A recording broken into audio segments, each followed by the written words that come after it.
The Johnversations Podcast. This is episode number 47. And as always, I am your host, John Connor, saying thank you for tuning in.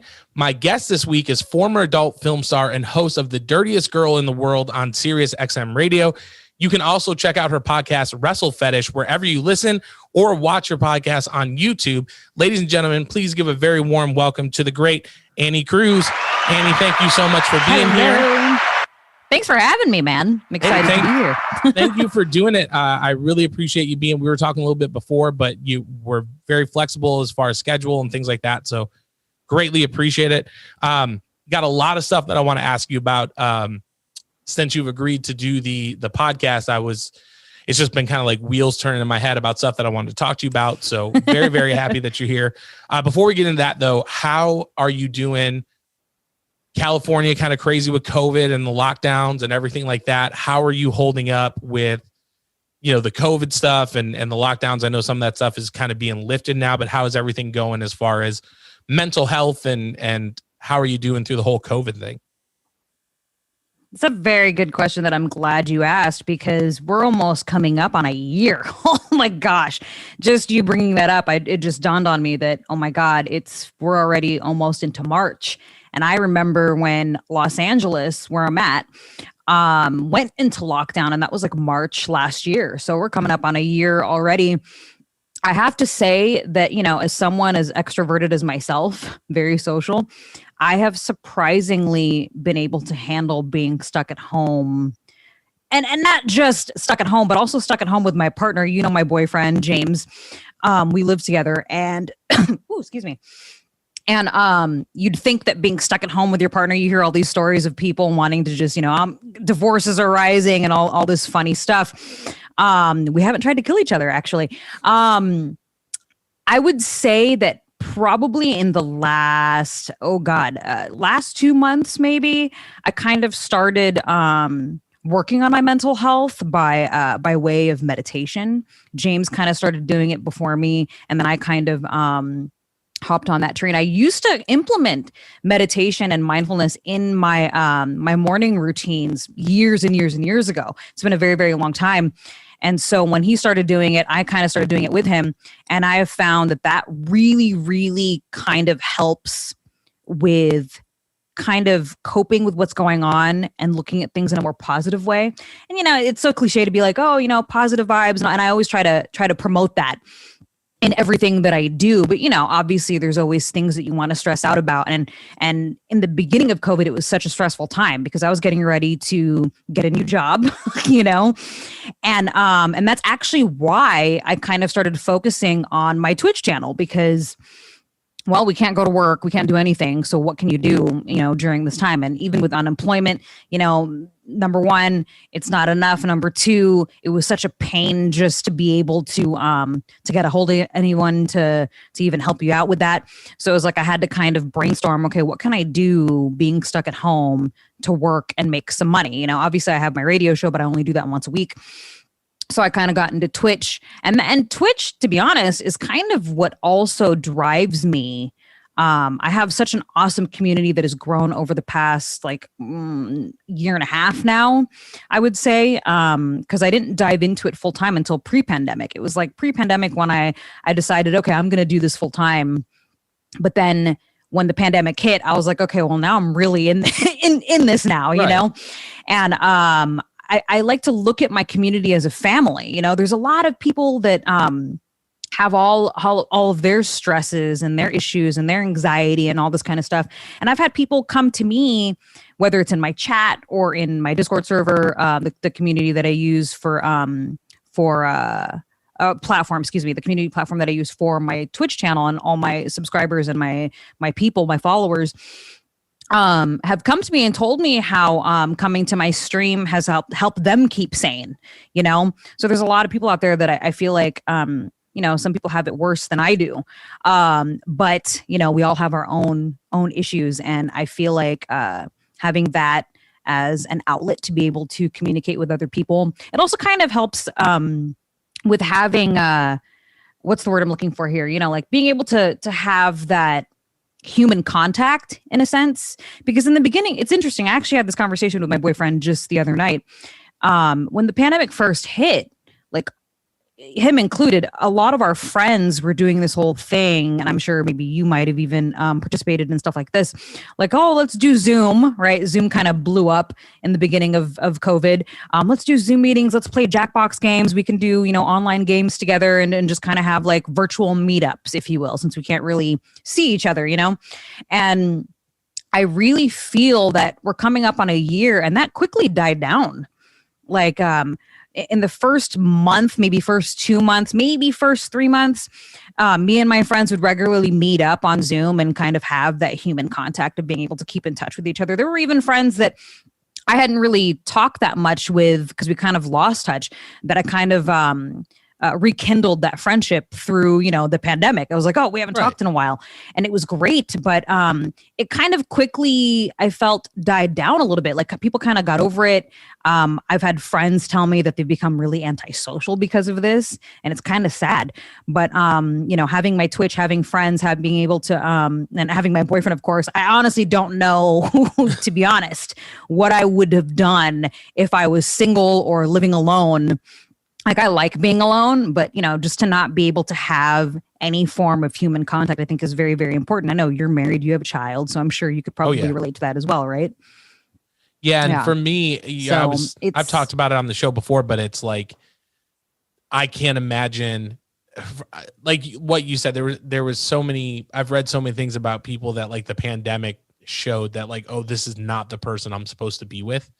And I feel so incredibly grateful that the person that I was stuck in the house with for as long, I mean, like, she's like, we try very hard to be teammates. It's when you're in a relationship, it's, like all the love stuff and, I'm so in love with you. But at the end of the day, you have to have someone who wants to be on your team, wants you to succeed. Sure. When they succeed, Absolutely. you succeed together.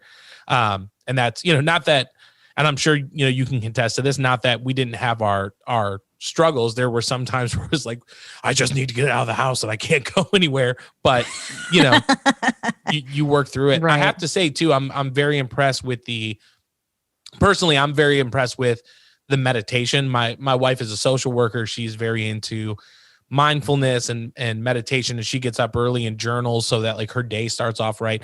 And I have attention deficit disorder. So I lay down and I'm like trying to do the like, listen to the meditation. And then I'm like, am I breathing weird?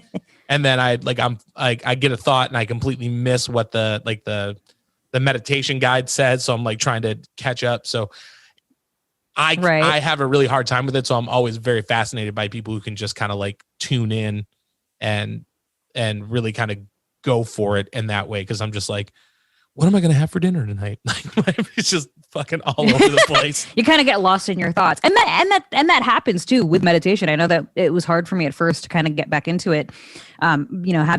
It having been so many years of me implementing, because that used to be my morning routine, get up and meditate. And then, you feel refreshed. Well, for me anyways, I feel refreshed, stress-free. And I'm like, okay, now I'm going to start my day and it's going to be wonderful. You kind of have that positive outlook on everything. And it's amazing. And speaking of routines too, like I remember in the beginning, we kind of had our own routines and then that kind of dwindled. So like kind of picking ourselves back up from the rut that kind of, not even so much rut, I guess more like a plateau, like you kind of do this routine and I think everybody can agree with this, like being in the pandemic, being stuck at home, especially in LA, because in LA, a lot of stuff is still shut down. They have like outdoor seating in restaurants and stuff like that. But for the most part, everything is still completely shut down because we have it really bad. There's just too many people that don't take it. Unfortunately, people don't take it very seriously down here. It kind of sucks. But, picking ourselves back up from that rut that we're kind of feeling, or what I was getting ready to say, actually, let me just rewind for a second. What I was about to say is what everybody can agree on is that we're kind of living day to day like it's Groundhog Day, right? You get up, you take a shower, you do your thing, and it's like rinse and repeat every day. And just recently, though, this is exciting for me, just because we're talking about the meditation and mindfulness. I regret not having made this decision early on, but I mean, we didn't know where we were going to be, a year ago, what we were going to be a year later. Right. Right. But I decided to go back to school.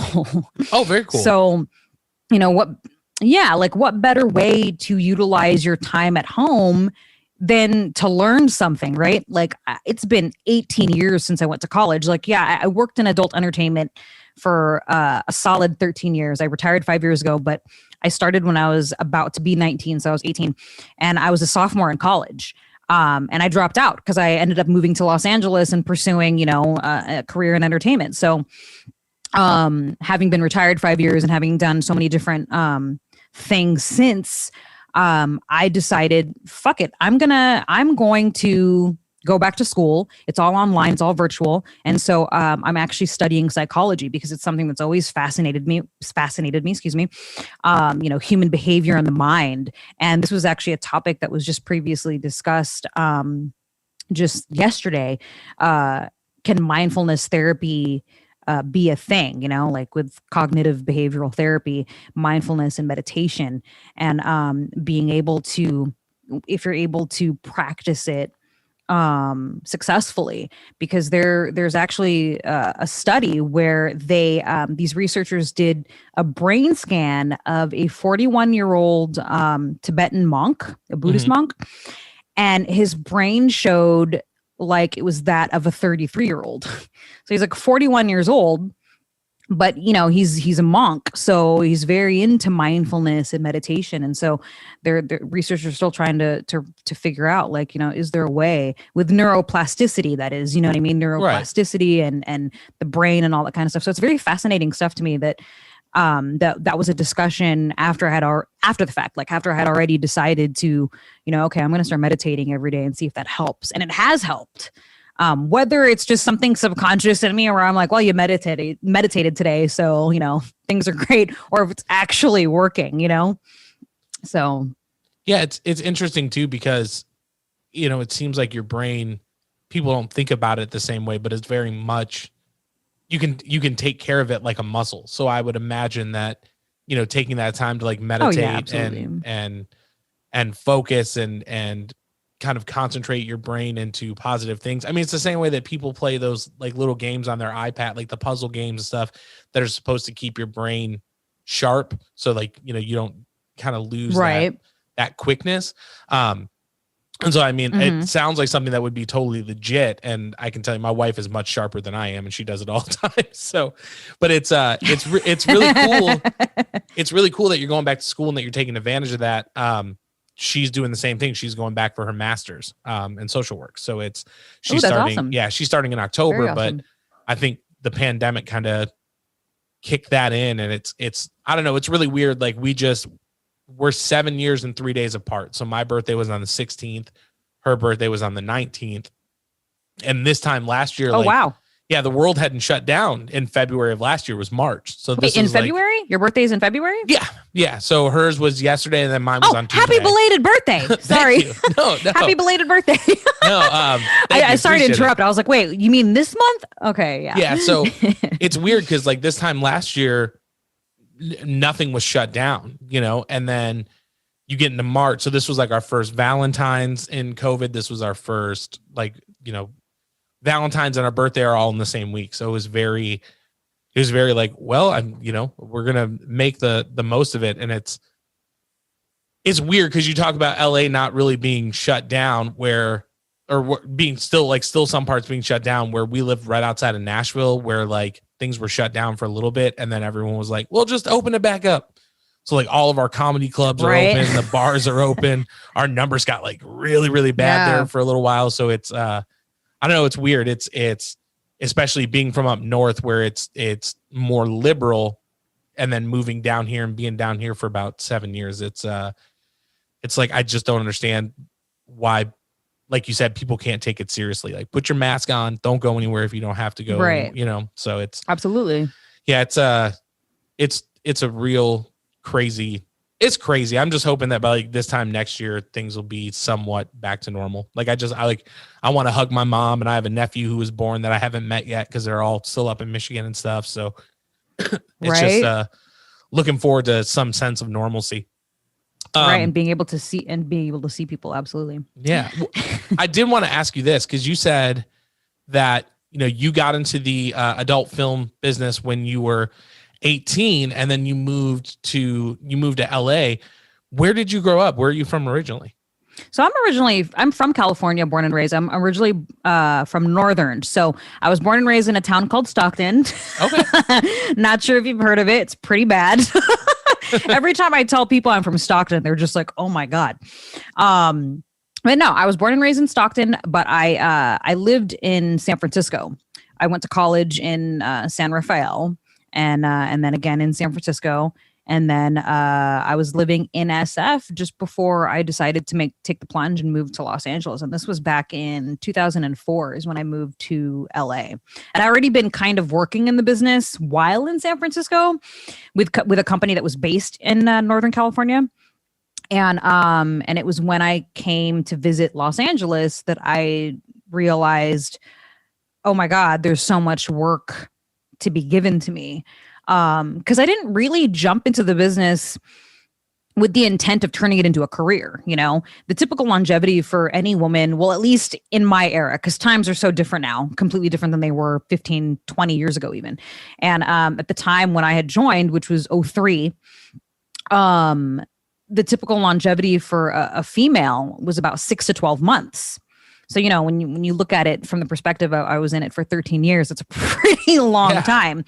And I had no intention of turning it into a career. It was just one of those things that at any given time in the industry, there's always a handful of Asian women in the business. And I'm Filipino. A lot of people get confused because they're like, you know, Annie Cruz is not my real name, obviously, but a lot of people would always get confused. Well, Cruz is her last name. You know, what is she? And it's like, well, I'm Filipino. So coming into the business, I was a kind of a rare breed. You know, there wasn't very many Asian women and it was kind of like a hot commodity.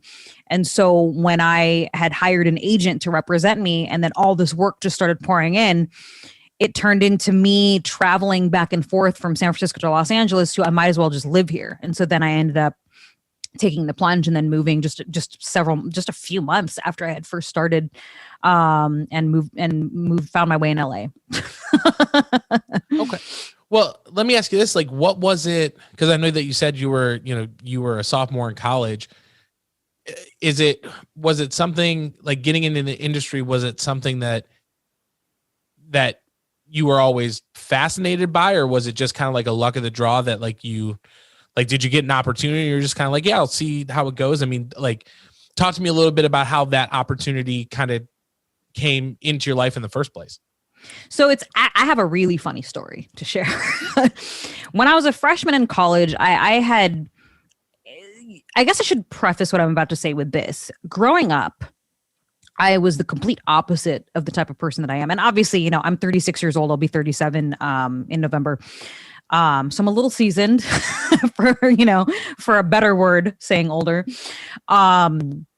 Obviously people change, people grow, but growing up, I was very, very shy, incredibly shy. I was the nerd that got good grades. I didn't really fall into a specific clique. I was just kind of like an outcast. You know, I got bullied. And it wasn't until college where I kind of got out of my shell, kind of midway through high school, towards my senior year, I kind of forced myself to be more social. And then I went to college and I don't know what happened. I went to college and something changed. A light switch just kind of turned on. And I legitimately kind of explored myself sexually when I was in college. So much so, and I'd be lying if I said I didn't watch any. And it's not to say that everybody in the business that works in the business does, but I was someone that watched movies, and a lot of my schoolmates used to make jokes because of how open-minded I was. I'd rather put it that way because that was the case. I was very sexually open-minded and very adventurous. And because of that, a lot of people used to make jokes. Oh, she's going to end up in porn one day. Watch. And even then, even those jokes, I even told them, I said, no. I would never do that. You know what I mean? Right. And, fast forward to my sophomore year of college, it all happened by accident. It wasn't something that I outwardly pursued. It was just this guy, a friend of mine. We were having a casual conversation and he had asked me flat out, have you ever considered modeling? And, I've always been a tomboy, I mean, my real name is Frankie. So Francis, but I prefer Frankie. So, very androgynous, very masculine kind of name. I was a tomboy growing up. So when he said that to me, I kind of gave him this, I remember exactly how this conversation went down. I gave him a really funny look, like, how dare you ask me that? And he went on to explain how he knew a girl that posed for a website that was all Asian women, and said that she made some decent money doing it, and said that he thought that I would be perfect for it. And he wasn't like a promoter for this company. He was just casually telling me, hey, I know this girl, this could be something cool for you, type of conversation. And so I looked up the website and I thought to myself, I could do this. This is easy. But I didn't know it was porn. It was just, I just saw naked Asian women posing naked. So I was like, oh, I was already very open-minded sexually, that I was like, sure, why not? So I ended up contacting the owner of the website, the producer, and then we got to talking, and then next thing I know, I'm doing an actual film with another girl. And in my personal life, I had dated women, so I was like, okay, this could be fun. And then after that, I had realized I enjoyed being in front of the camera. I enjoyed doing it, so I ended up working for him for several more projects. And then eventually we ended up going to Los Angeles, where I then met more people in the industry.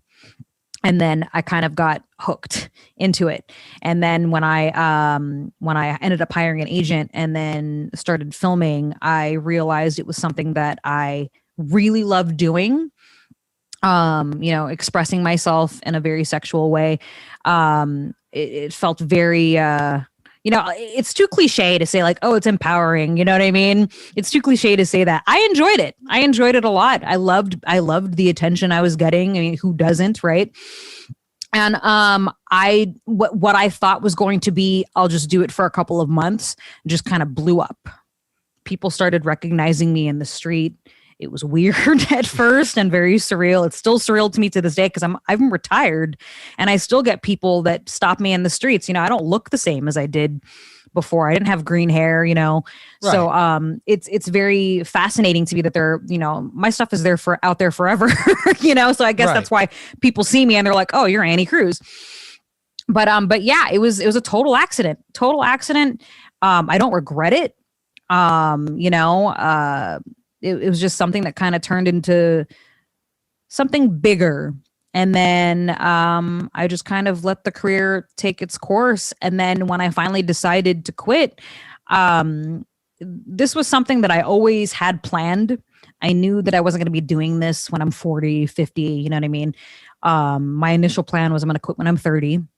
And I think I ended up retiring when I was 31, So pretty I close. think. So pretty close, And it's funny because a lot of people that do say they're going to quit, they never do. And people use the word, I hate using the word retire, but every time anybody says I'm retiring, they end up coming back like 6 months later. It's like a Michael Jordan scenario. They're like, yeah, like, oh, I'm done. And then they come back and you're like, what?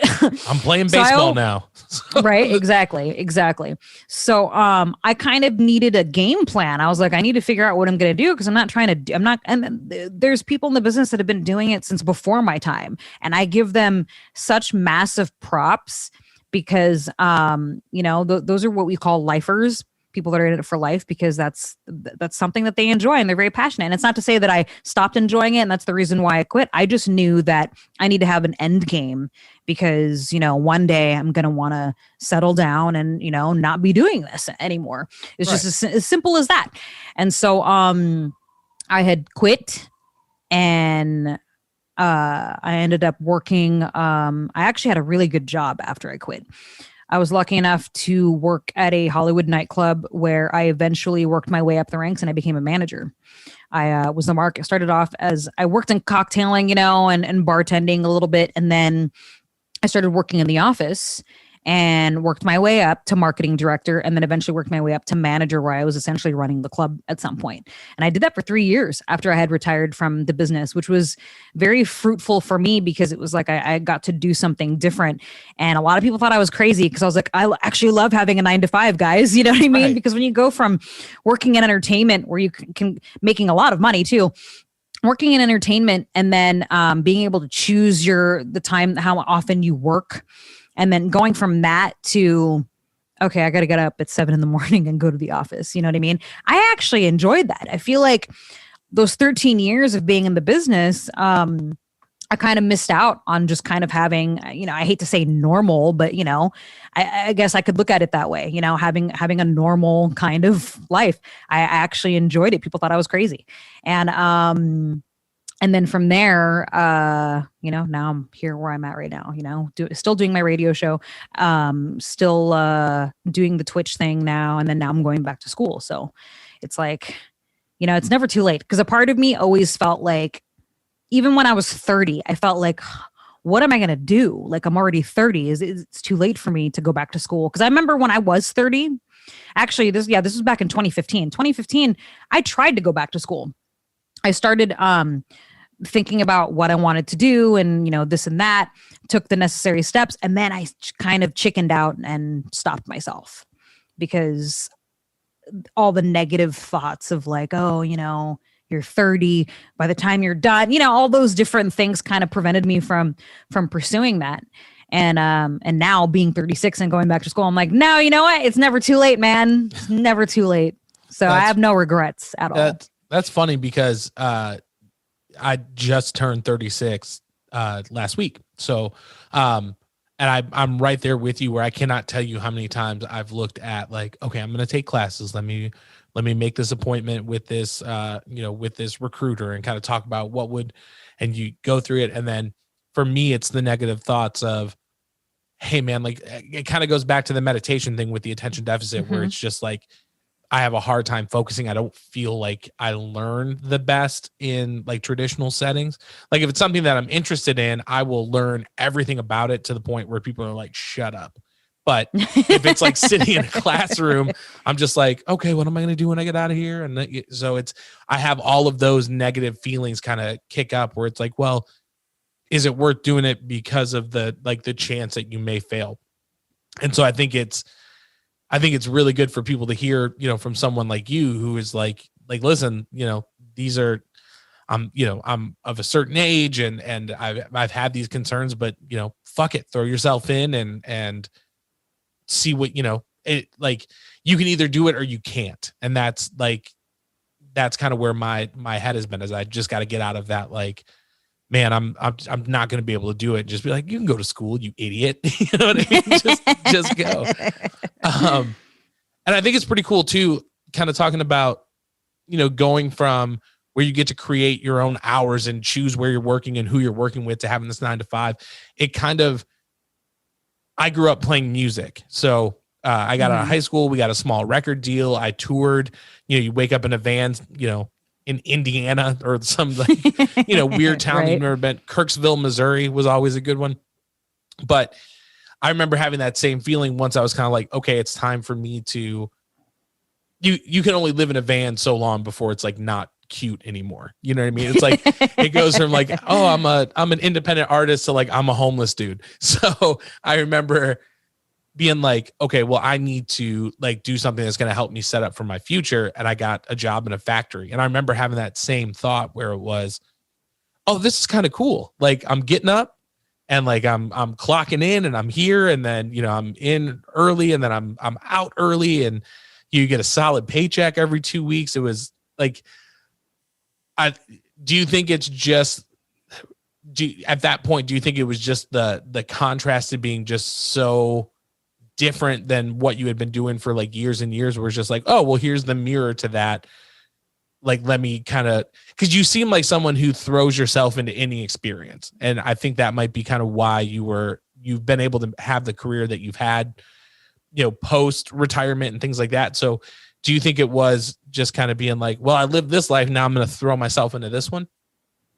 That's actually a really good way of putting it, actually, because it's like, I worked in an industry for 13 years where I had a lot of doors opened for me, a lot of opportunities. There's so many different things that I did. I did stuff on MTV. I did stuff on Showtime, Netflix. I've done all sorts of projects outside of the adult industry because of the adult industry. You know what I mean?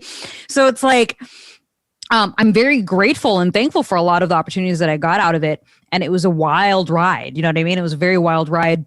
And to go from that into a completely different dynamic, which would be, whether it's going to school or working a 9 to 5, it just feels like, yeah, let's do this. I want to try something different now. You know what I mean? I'm one of those types of people that likes to try new things constantly.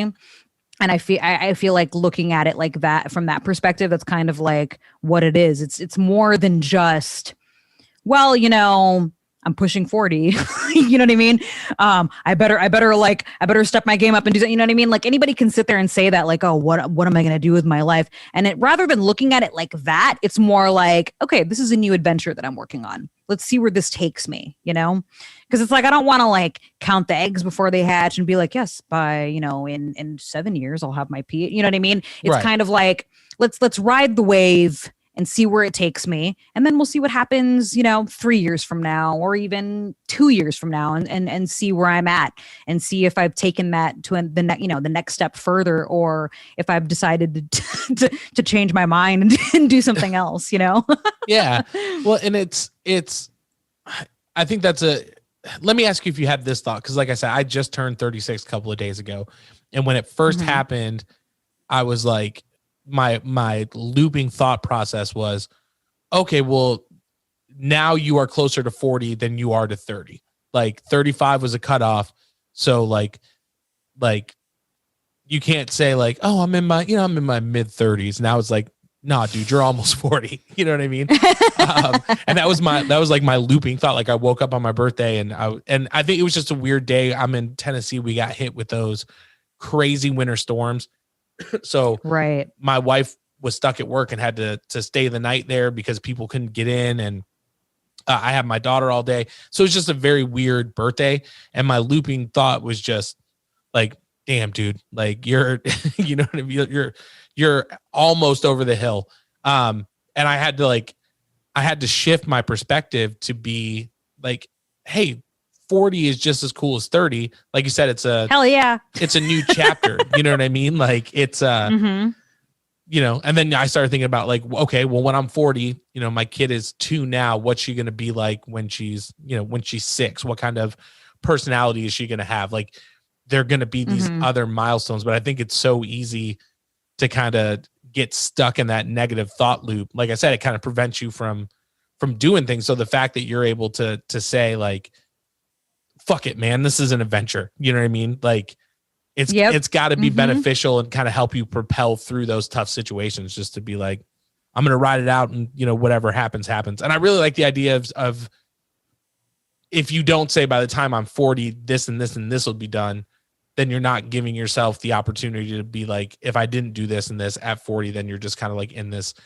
wheelhouse of disappointment because you didn't get these things that you said you were going to get done, Exactly. It's kind of like living in the now, like live in the moment and then, just wait and see rather than like dread, like dreading, oh God, what's going to happen 4 years from now when I'm 4, you know what I mean? Because I feel like that's how I was 10 years ago. Maybe not 10 years ago, but you know what I mean? Like 5 years ago, even exactly 5 years ago, because when I was initially thinking about going back to school, and what prevented me from doing that was like, oh my God, am I wasting my time? Is it too late? And I think we just have to remember not to dread the future, just kind of have an open mind and go at it with, let's see what happens, and you can still have goals set for yourself. But I think changing the mindset of what if, or, this isn't going to happen, that just kind of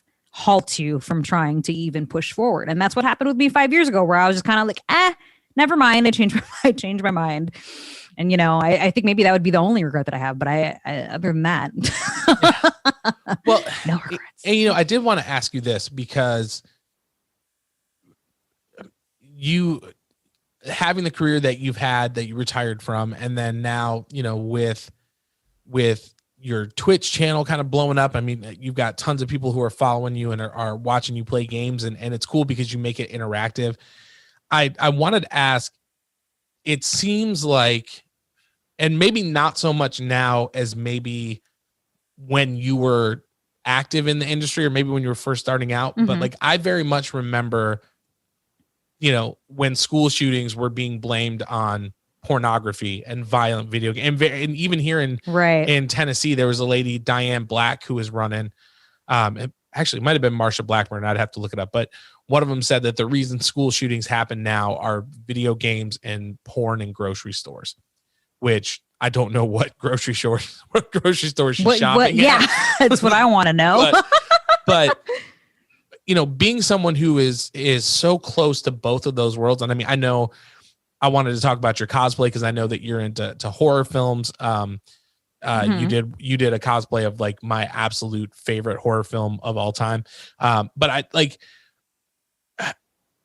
talk to me a little bit about your thought process around that, because it seems like when you're somebody, and again, especially, you know, in the early 2000s, it was porn and Marilyn Manson and Grand Theft Auto and all this stuff. And for someone who is, you know, both a gamer and been in the industry as long as you were, you seem like a very well-adjusted person. You know what I mean? So like, I appreciate that. Thank you. What is, why do you think that argument is even made? And what would you say to someone who's trying to make that argument?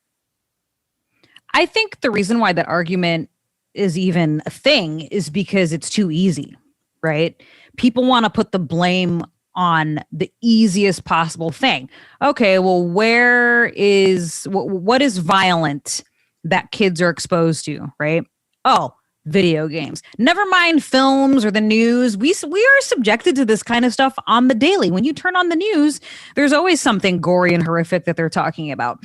There's documentaries on serial killers. We see this stuff all the time. Movies, action films, any kind of movie that has death in it, you know what I mean? With guns. But no one will ever sit there and say, oh, this school shooting is due to, you know, the Fast and the Furious. You know what I mean? Yeah, that was a really bad example. I was trying to think of a movie. Times. Yeah. Right. The better example, right. You know, like, oh, he watched Boondock Saints and he really wanted to be, you know, those guys. But it's like, when have you ever even heard anybody try to make the argument that like, oh, it's movies that's creating the problem? All these violence and, you know, that you see in all these movies, all these no one ever talks about the horror films. There's a lot of fucked up horror films out there where you're just like, oh my God, like this could drive someone mad. You know what I mean? But you never hear that. It's always, oh, it's video games. Video games are too violent. And then pornography. What does pornography have to do with someone that decided I'm going to go to my school today and shoot everybody up? And you know, being a psychology student right now, it's like nobody really looks at, you know, the more sane, I don't even want to use the word sane, but you know, the more plausible reason why people do such things. When you look at them psychologically, the way, when you look at, okay, so I'll put I can't talk today. Put it to perspective. Too many P's in that sentence. As someone who's very fascinated with serial killers, for example, right? And like what drives them.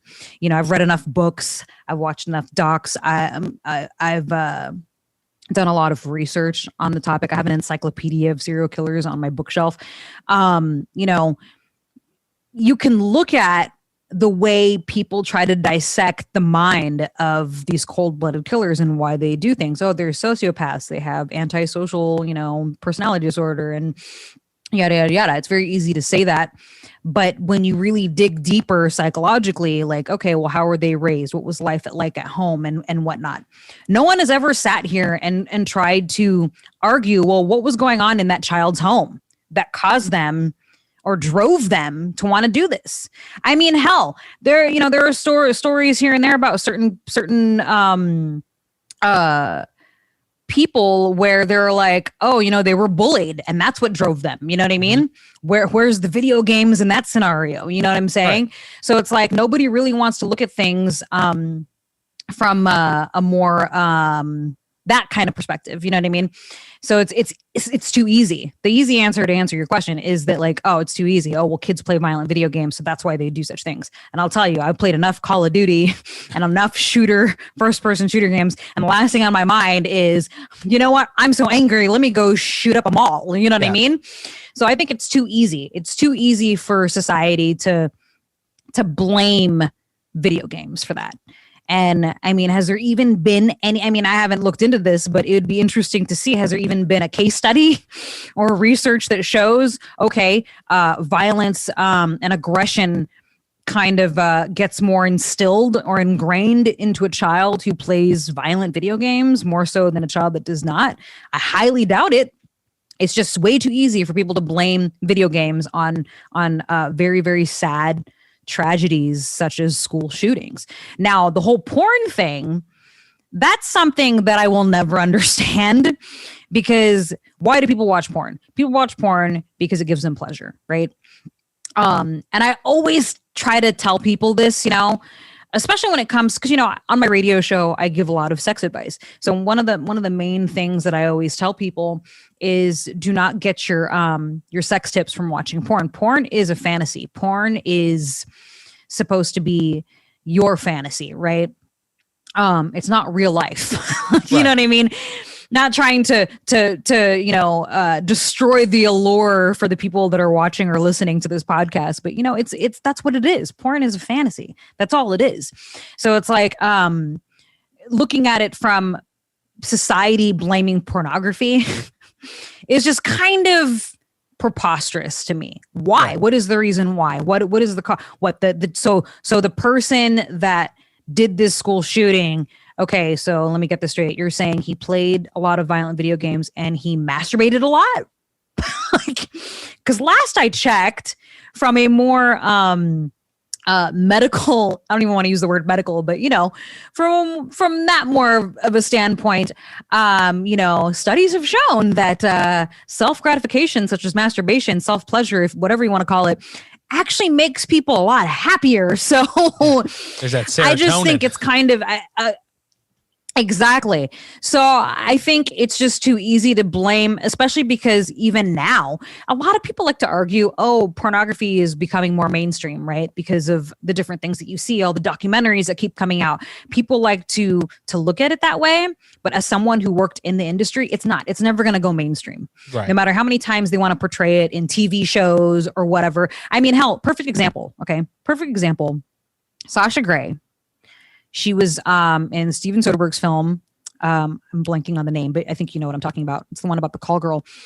That kind of gave her the rise in mainstream light, right? Because after she did that film, she ended up being a guest star on the TV show Entourage, right? I don't know if you ever watched Entourage or remember her being in it, or if you know who Sasha Grey is, but she's a former porn star. And I knew her personally, right? And the way they portrayed her on the show, she was supposed to play herself, right? Herself. And the way they wrote her into the show was a porn star who woke up every morning and was like, let's do shots of tequila. Let's kick our day off by shooting some tequila. They kind of painted this picture around her persona as being a drunk, someone that just, you know, wasn't her. That wasn't her in real life. That was not the Sasha Grey I knew. You know what I mean? So for them to portray her in this way, they were actually essentially portraying porn stars in a very negative light. Right. You know? So there was a lot of flack on that. So back to what I was saying about porn not being so mainstream, people are constantly trying to shut the industry down. Just a couple examples, you know, like there was a proposition that they tried to pass in Los Angeles where they wanted to regulate condom use. And for those that are unaware of how the industry works, and I've done lectures at schools before on this topic, because a lot of people are very unaware and uneducated on how the porn industry works. It's very easy, the stigma that surrounds the industry. You know, a lot of people, it's very easy to look at pornography and the people in it as like, oh, you're diseased. You must not care about, you know, never mind dignity and like self-respect and all that. You know, I've heard it all, right? Right. But there's one stereotype that remains, and that's people having the assumption that people in the industry are diseased and just don't care about their health and yada, yada, yada. But what they don't understand is being in the industry, you are required to be tested. You have to have an STD test. And things might have changed since I left, but I know that around the time I left, you were required to get tested every 2 weeks. And it's not cheap, by the way. It's very expensive to get tested because it's a specific type of test, much different than the kind you would get at Planned Parenthood, for example. You know what I mean? Right. So, that's one of the biggest misconceptions and stereotypes of people in the industry is that like, oh, you guys must be dirty and, how many STDs do you have and da, da, da. But no, like people in porn are probably the cleanest people you will ever meet. And that is just 100% fact. People, and it's not to say that, just like in any industry, there are people that have their own personal issues. But for the most part, people in porn are very, very, very, very safe and very careful with their bodies. Like I said, porn is for, people's fantasies, it's a performance. And that's a stigma that I've been trying so hard to fight because like I said, I've heard it all. But anyways, I keep taking this into a long tangent. I apologize. So I'll close it with this. There's so much hatred for the porn industry. As I said, there was a proposition that was being made of them trying to regulate condom use and, all this stuff with our testing and all this drama surrounding all these different things about like people trying to force us to do certain things that we did not want to do that was unnecessary, And I can't remember the latest that they were trying to do with the business. There was something weird going on. And for the life of me, I'm blanking on what it was. But the point being here is that they're constantly trying to shut down porn. So much so that they drove so many producers out of LA when they were trying to get all these propositions passed because they just don't want porn. People look at it so negatively. And there's nothing illegal about it. You know what I mean? A lot of people like to compare it to certain things. And it's like, no, these are consenting adults that are creating a product for people's viewerships, and because of so much hate that goes into it, because a lot of people look at it as like the biggest argument right now, I'm kind of remembering now, the biggest argument right now is that that people are trying to paint a false idea that, oh, women are getting sex trafficked in porn. What? Like, you know what I mean? Like they're trying to bring this whole idea surrounding the industry as a whole where it's like, no, that's not fucking true. Yeah. There is no sex trafficking going on. It's like, God forbid that there are women out there that exist that actually enjoy sex, enjoy performing in porn, enjoy expressing themselves sexually in porn. God forbid that woman exists, right? So a lot of people have been they're just crusading against the industry. They think that it's not feminist for women to, not to say that there are feminists that are pro porn, but just for the sake of the argument here, there's a lot of people that are just anti-porn. And I think it's too easy. Again, what are two things we hate? You know what I mean? Right. And it's video games is the easy one, but porn is the one they hate. Yeah, I think it's the puritanical aspect of it too. You know what I mean? It's like this is just so. This is, for a country where a good majority of the country has no religious affiliation, and we're still like, well, this would be against God. You know what I mean? So I think it comes. When I think about it, I think a lot of it is like this like puritanical kind of old fire and brimstone type of Christianity where anyone, like you said, God forbid anybody say, hey, like, I'm comfortable with my body. I like doing this. It's like, to me, it's like the same reason that someone who loves baking opens a bakery. You know what I mean? Like, I love doing this and I can make money. I can make a good living doing it. And I think that like, the condom thing absolutely blows my mind. Cause I think, you're 100%, I would imagine anyone in that industry is probably, way cleaner than some girl or guy you might just meet at a bar that nothing about. And then absolutely, when you talk about the fantasy aspect, I don't know anybody who's like, all right, yep. And then, okay, in my fantasy, that's when I put on the condom. You know what I mean? It's just like, well, it was the whole condom thing was like more than just that, right? Because there are companies that shoot condoms all the time, but I don't want to like misquote anything right now, but from my memory, because this was years ago when they were trying to pass this proposition, there was like, because when anytime politics get involved and they try to pass a proposition, you always have to read the fine print because they word it in such a way where you're like, wait, this is the opposite of what I'm thinking it's for, and that was the same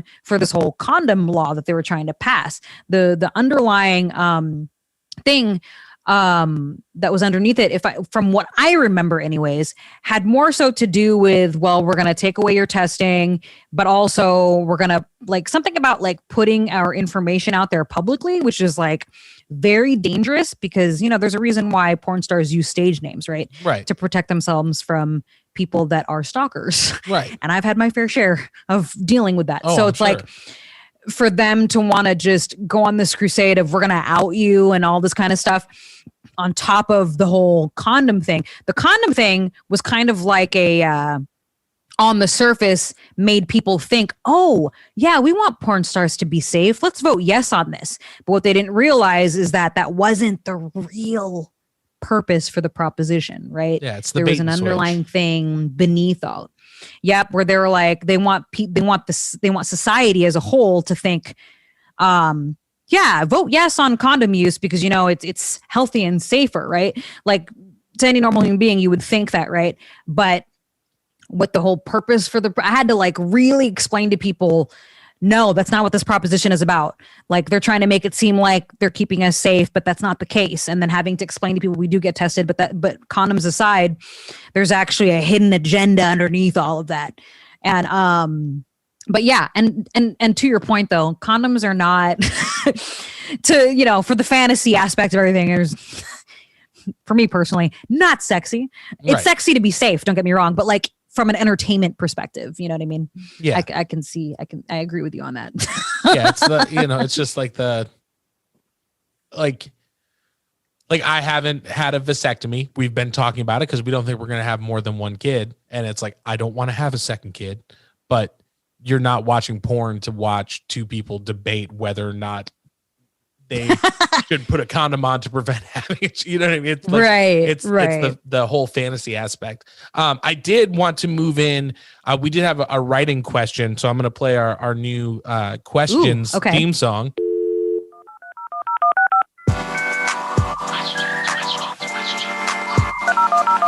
Questions from the internet.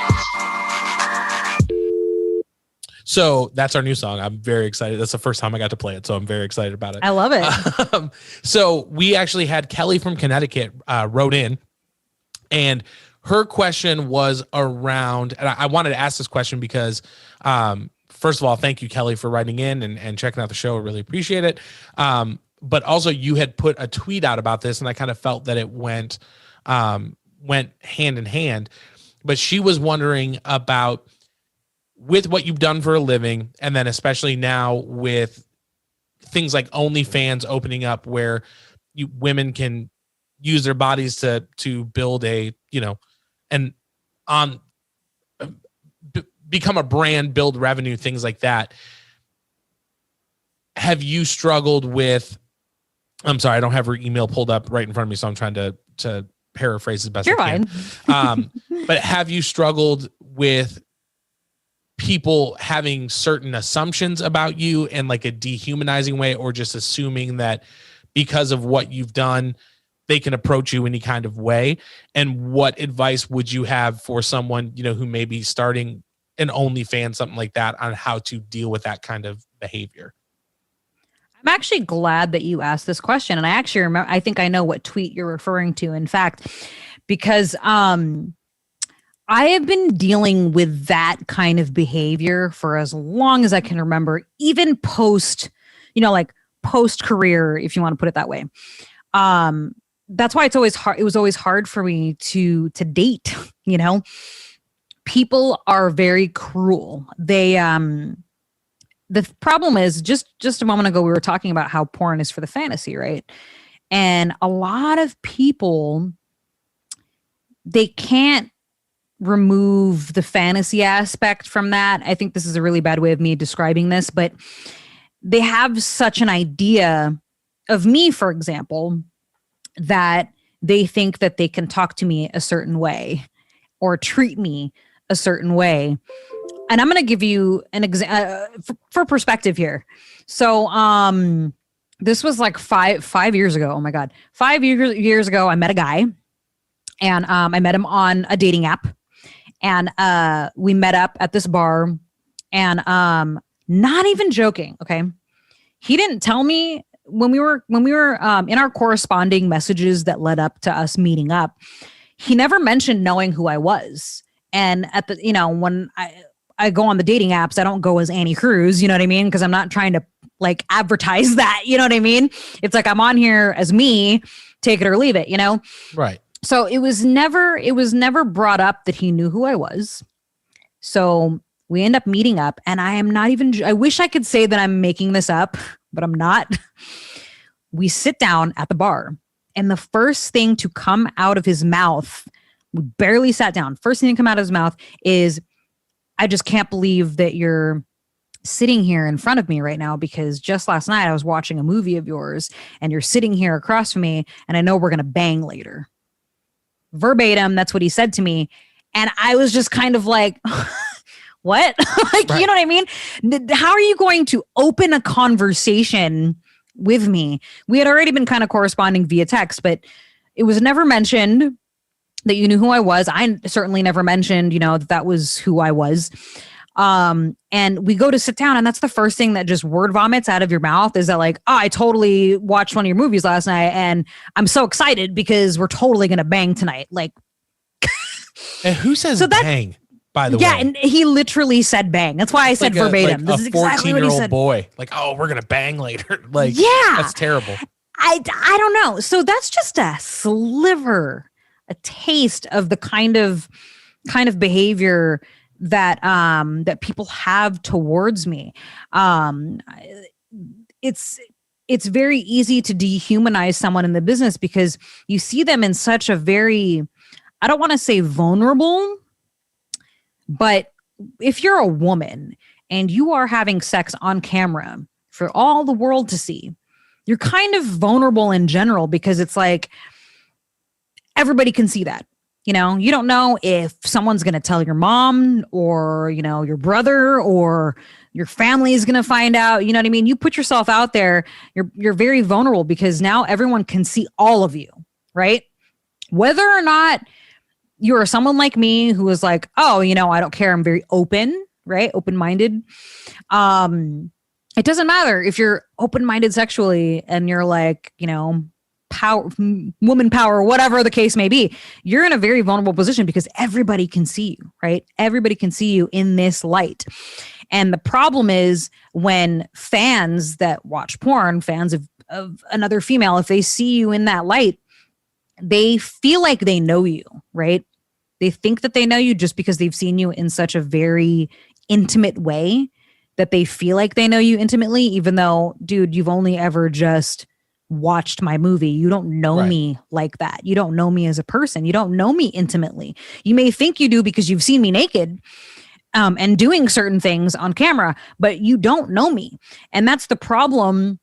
And the reason why I had tweeted that tweet out is because I'm on an app. I'm just going to tell the story because I think it just needs to be told. So, and another example of people treating me in a certain way. So I'm on the app Cameo. Cameo is an app where there's a lot of celebrities on there, and people can purchase like a little shout out vid, like happy birthday, whatever, right? And every once in a while, I'll get a request that is very explicit in nature. And it's like read the room, right? This is Cameo, an app where it's mainstream. Yes, there are adult performers on there, but the purpose for this app is it's for shout outs and birthdays. Right. So to come on that app and be like, I want you to do XYZ to yourself, and then while also saying my name, like, dude, like, right. That is not what this app is about. You know what I mean? And I had initially posted a PSA saying, hey guys, just FYI, Cameo is not a pornographic app, and it basically explained exactly what I just said right now about what the purpose for the app is. And I had this guy respond to me, and he literally says to me, no offense, but people only know you as what you are. I can't remember exactly the wording, but it was like, no offense, but people only know you as what you are, and that's a whore. Jesus Christ. And he's like, so people are going to treat you that way, is what he said. And I was so taken aback that I was like, and I've had people say worse to me, you know what I mean?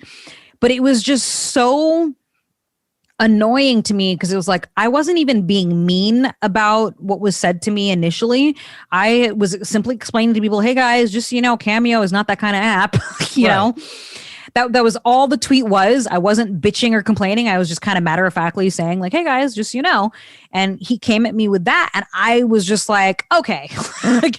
And that's what kind of prompted me to tweet that tweet out about like, stop dehumanizing, women, that whether they're former or current in the industry. We are human beings, and that's the problem. And then people can easily argue and have argued, well, again, people only know you with what you are. Like, it doesn't fucking matter. You know what I mean? Like, it doesn't matter. We're still human beings. And a lot of people cannot grasp that idea. So that's why it was very difficult for me to date, because I would oftentimes get guys like the gentleman that said the very colorful phrase of, we're going to bang later. It's very, very sad, because there are people that can't take that image away of like, I mean, to put it better, because I kind of worded that kind of funky. People just can't look past that. They can't look past the porn and the fantasy. They just want to believe what they want to believe. And it's also a safe bet to say that a lot of fans, because they think they know you, that's how stalkers are made, by the way.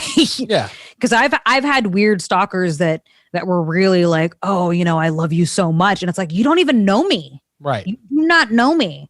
You only know me of what you've seen of me. We don't know each other. Like, you know what I mean? And so like there's aspects of it that can be also very scary. But when it comes to just the people that are like, oh, well, you're just a whore, you're going to deal with that. So if you're someone who is trying to dabble with OnlyFans or whatever, you have to have thick skin. Okay.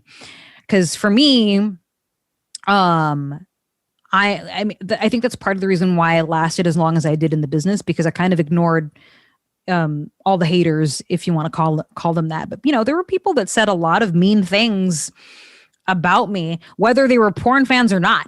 Like I would get reviews of people saying, oh, she's really not that cute. You know what I mean? To each their own, I'm not everybody's cup of tea. I'm not going to cry about it. So it's like I have thick skin.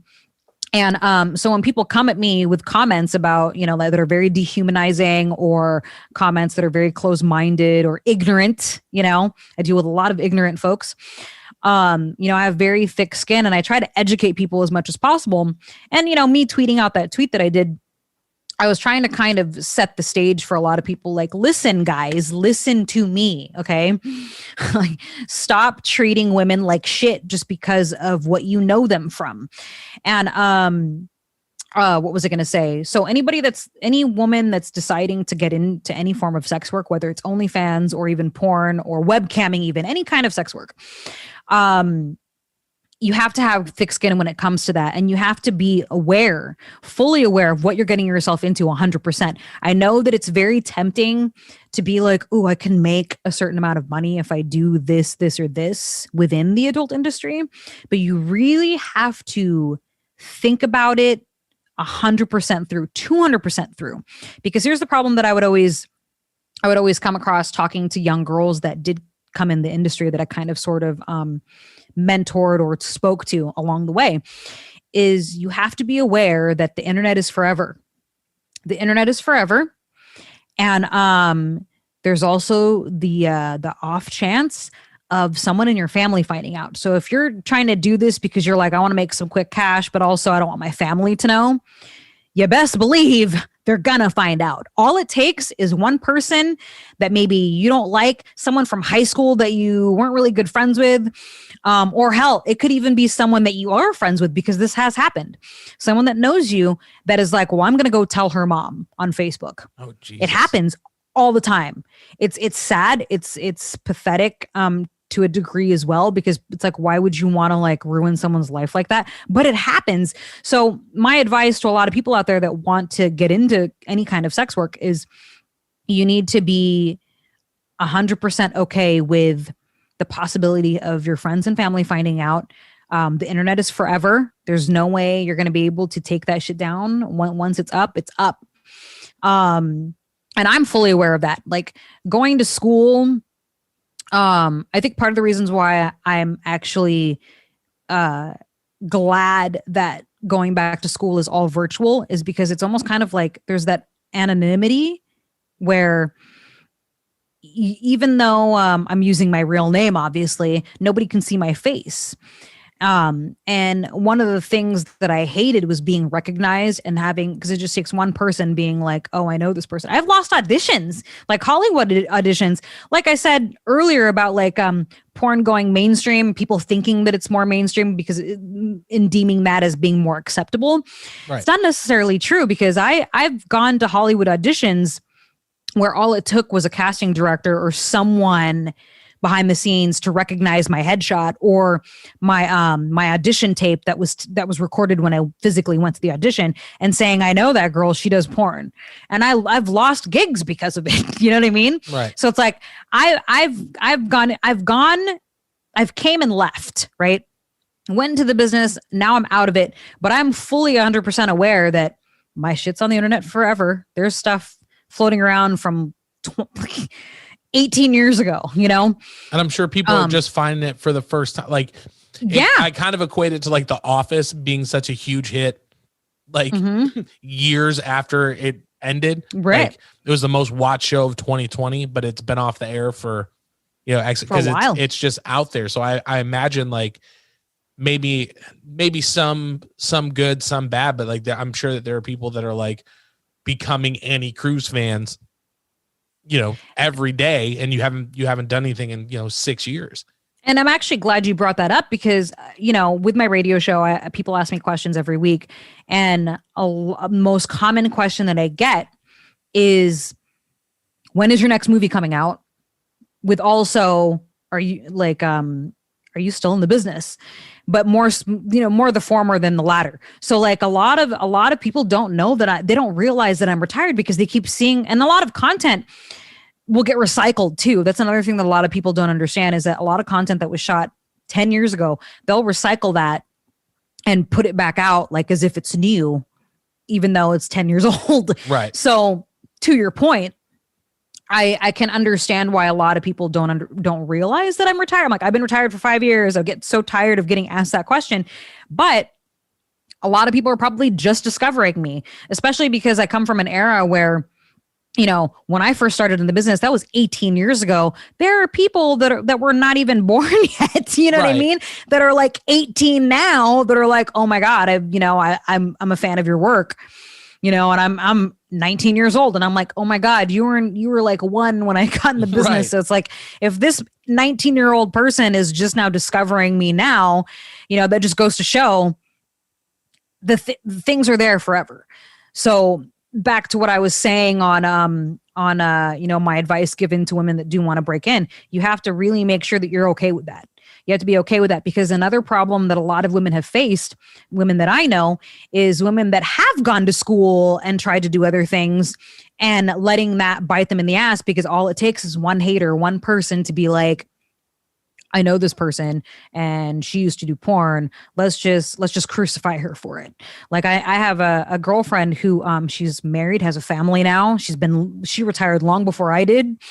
And she went to nursing school. She became an EMT, and it was so bad that people tried to crucify her that she had to, because she used her real name in the business. This is why stage names are very important. That she had to change her name so that people wouldn't put two and two together and be like, wait, this is this chick. So it was kind of a very sad story for me to read about because it was like all over the news, former porn star, da, da, da, da. And it's like, it's sad to see that kind of stuff. So it's fine when you're, if you're thinking, oh, I'm young, it'll be fine. But internet is forever, baby. I'm 36 years old and I still got stuff from when I was 18, 19 floating around out there for all the world to see. And I have been lucky that my entire family are aware and were supportive. And just an example, my family found out because an ex-boyfriend told them. So all it takes is one person to be like, I'm going to ruin your life forever by telling your parents. I was lucky that my family didn't disown me, Right. I'm very, very lucky that I didn't have a family that disowned me, but I know plenty of women that have. Plenty of women that have lost their families because of their decision to come into the industry. And it's very, very sad. So you really have to make sure you're okay with the consequences. That's what I always tell people. Number one, make sure you're aware of the consequences and the possibilities of what's going to happen or what could happen. If there is something that you want for your future, maybe you're not ready to become a lawyer yet. And you're like, fuck it, I want to do porn and then I'll go to law school, or maybe I'll make money to go to law school. Just remember, all it takes is just one person, once you decide to go to school, someone sees you. There was a girl that I went to high school with and we graduated, and, she moved away and it had been about a year since we graduated and nobody had really heard from her. And then all of a sudden in my email one day, I got a link and I was like, and somebody I went to high school with, and they're like, hey, you need to check this out. And she had, this young woman had decided that she was going to give it a shot in the industry. And I remember every guy that I knew was like, did you see this? Did you see that? Did you get the link? And so it just I think to your point, it's like, if you're not prepared for that, it can literally spread like wildfire, and that was the to my knowledge, that was the only thing that she ever did. But I know for a fact that there are still guys that I went to school with that are like, yeah, man, I go back and watch it all the time. And I don't know if it's because, you knew her personally and now it's this it's this weird thing of somebody I know and she doesn't know that I have this link, you know what I mean? But it's I think it's exactly what you said, where it's you have to be prepared for. You've got to be prepared. You've got to be, even with this podcast, I'm like, one day I'm going to say some shit where, 5 years from now, somebody might be like, yeah. Cause I've got a 2-year-old. So when I'm, when she's 20, if she goes back and listens, she goes, my dad was a fucking nerd. So well, I did want to switch gears. And Kelly, thank you for listening to the show again. Thank you for the question.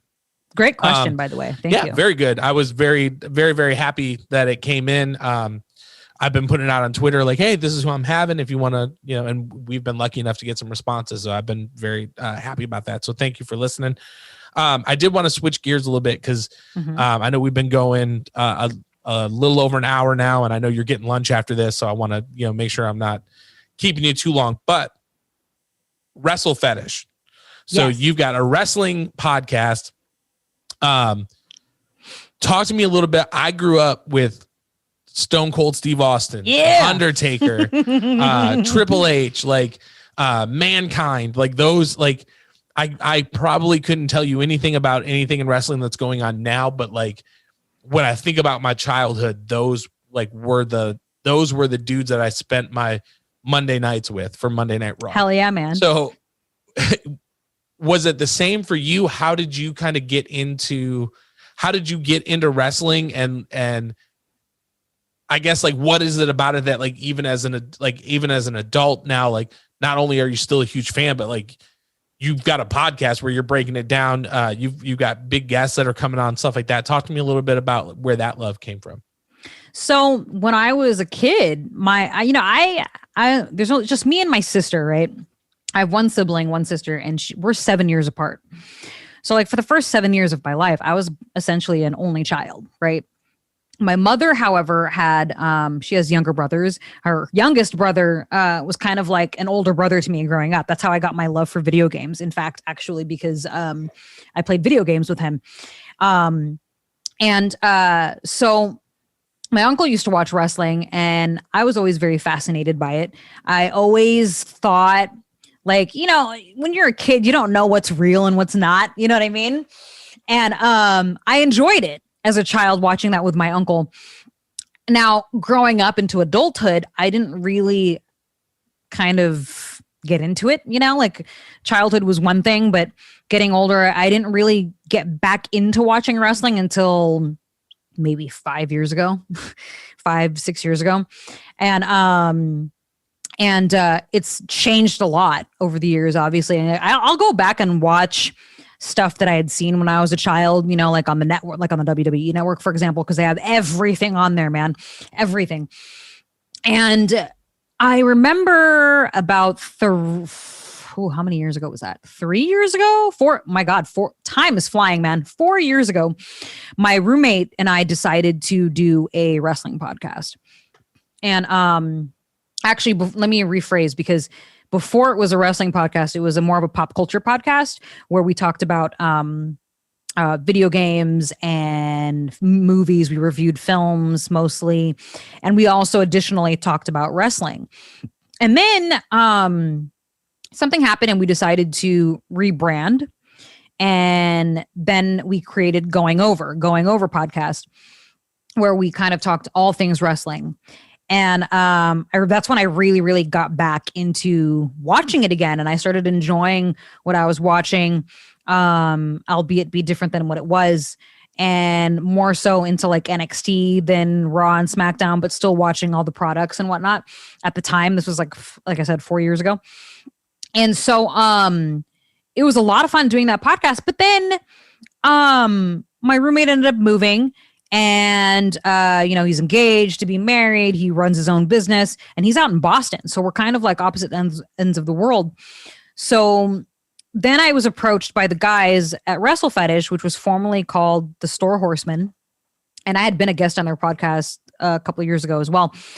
They approached me about it and said, how would you feel about doing a podcast? So I said, sure, let's do it. So then now I'm in Wrestlefetish. But, there's just something, it's entertaining to me watching wrestling. You know what I mean? Watching it as when I started getting back into it as an adult, I was like, oh man, this is making me feel so nostalgic. It was like the nostalgia of seeing what I saw as a child, Stone Cold, The Rock, even. Funny story about The Rock. I think part of the reason why I was so into it at the time too is, you know, when older family members, whether it's a sibling or like an uncle or something, they like to fuck with you, you know, when you're a kid, fuck with you with the truth, you know, like, is Santa real? No. Well, right. I used to see The Rock on TV, and, you know, I'm Filipino. My uncle teased me. Well, he lied straight up because, you know, growing up, I realized, oh, he's not Filipino. He tried to make me believe that he was Filipino. And at the time, you don't see very many Asians or much less Filipinos in any kind of mainstream like media, right? Like when was the last time you saw a Filipino actor? You know what I'm saying? Right. So when my uncle told me that The Rock was Filipino, and he was joking, although at the time I didn't know he was joking, I was like, oh, this is so cool. There's a Filipino on TV, you know? And that kind of was what got me into it, to be honest. And I love Stone Cold, Undertaker as well, like all those guys.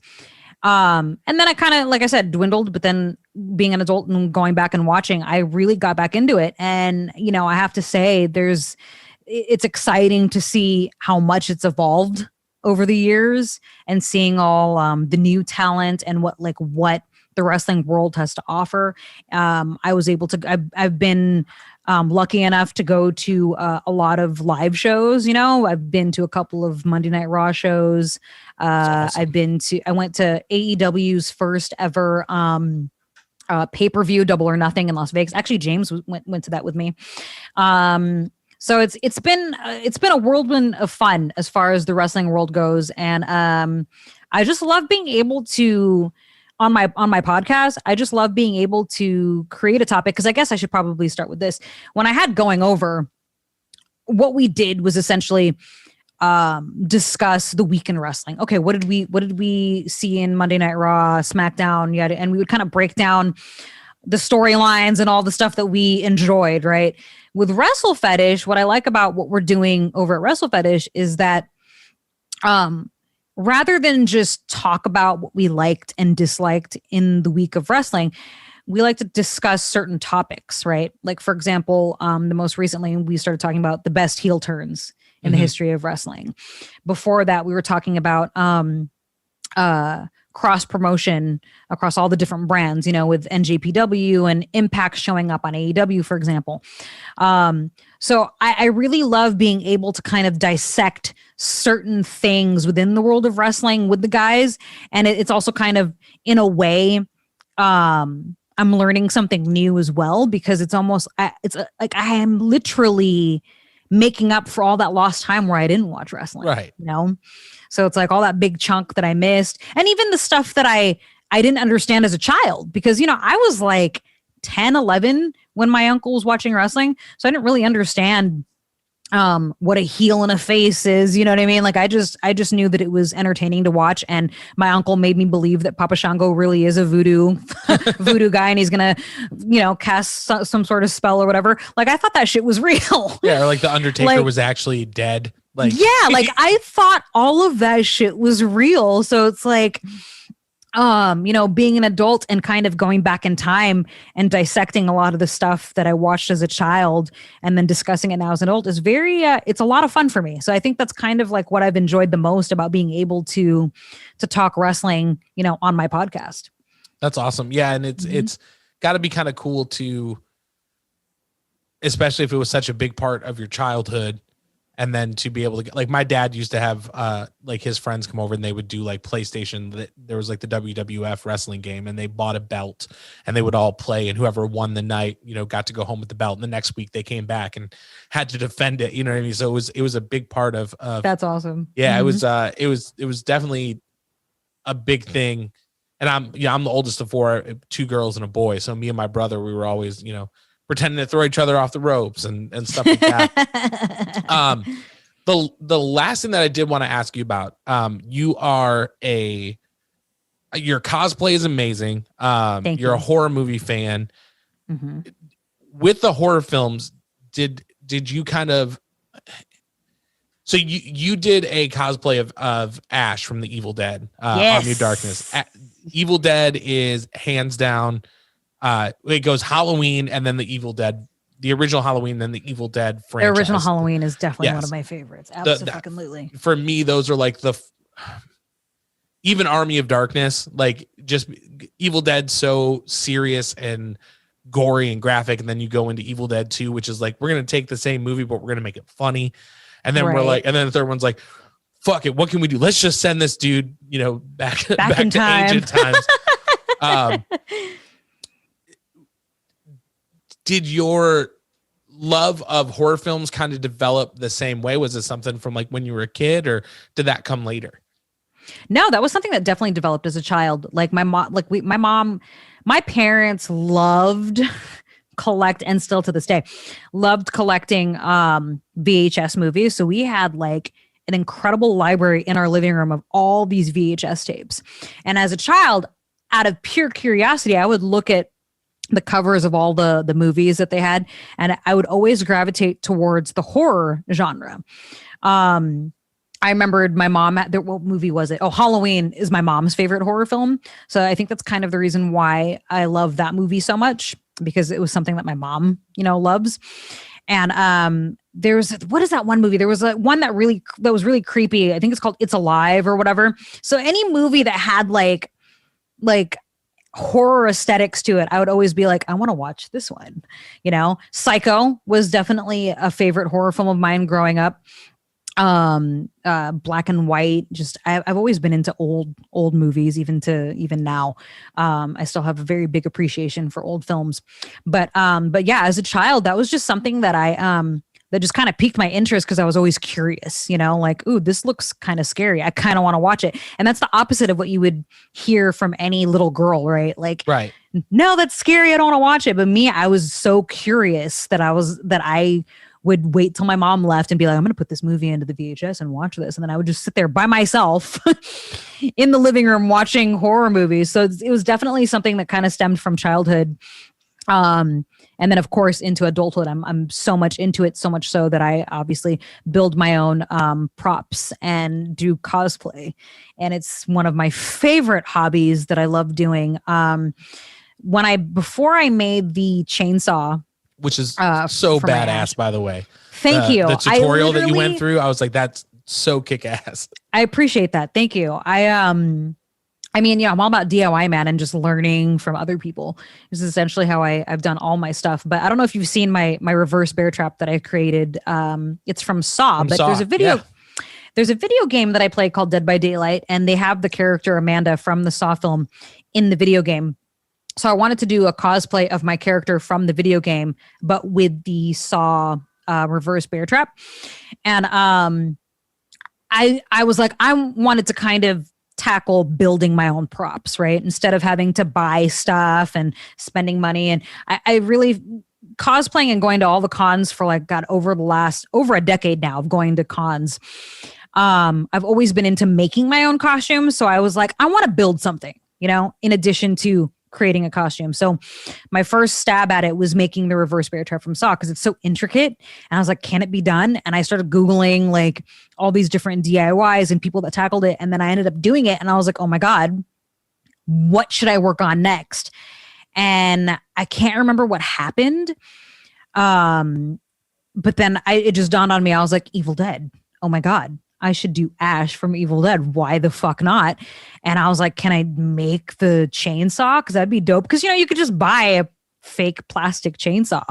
But where's the fun in that, right? I was like, no, I want something I can stick my hand in. And I said, I'm going to do it. And I'm actually very, very satisfied with the way both of those projects turned out. And I'm constantly always in my head trying to be creative, especially now in the time of COVID, trying to think of, okay, what can I build next? How can I build it? What can I do? But I like the whole idea of taking stuff from horror and then bringing it to life. And because it's just something that I've always been into. Yeah, it looks so much cooler too. When I feel like you say, you can go out and buy one from the store, but and I'm gonna, if it's okay with you, I'm gonna link up the cosplay. Oh, absolutely. Because I mean, of course, that's one of the things I was really excited about having you on, is because like, again, you've got your hands in so many different things. It's just like, check out the show notes for like 8 different links of things you can go check out. I wear many hats. But it just looks so cool. And then again, like you see the finished product, but then when you can go through and watch the video and watch how you build it, it seems like, I don't know. I like that someone who may want to get into it, but doesn't know where to start, they can look at it and be like, oh, this is cool. Like she's showing me exactly. It kind of makes me wonder, like, if there's going to be an uptick in Ash chainsaws, the next time a con rolls around. Show me the ones you made, guys. Send it my way. I was also wondering too, like, if you're on some watch list somewhere because you were like looking up bear trap schematics or something. Oh, I know, right? Like, they're like, why does she want to know how to make a reverse bear trap? That's kind of weird.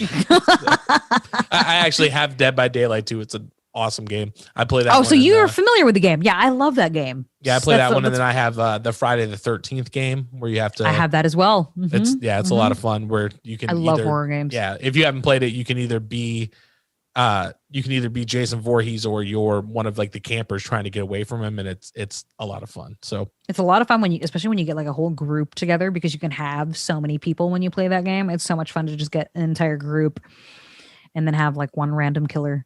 But yeah, I love it. Well, it's very, very cool. We're going to link everything up. Again, I know that after this, you're going to get lunch, so I will let you go, but I just wanted to say thank you so much for hanging out and talking. And again, I just really appreciate the time. Would you stick around for a minute once we wrap up? Oh, absolutely. Like I said, I'm not in any rush to get lunch. So awesome. Well, I appreciate you being here, guys. That is episode number 47. We are almost to 50. Big thank you to Annie fucking Cruz for coming and hanging out. Thank you so much for being here. And we will see you guys next week.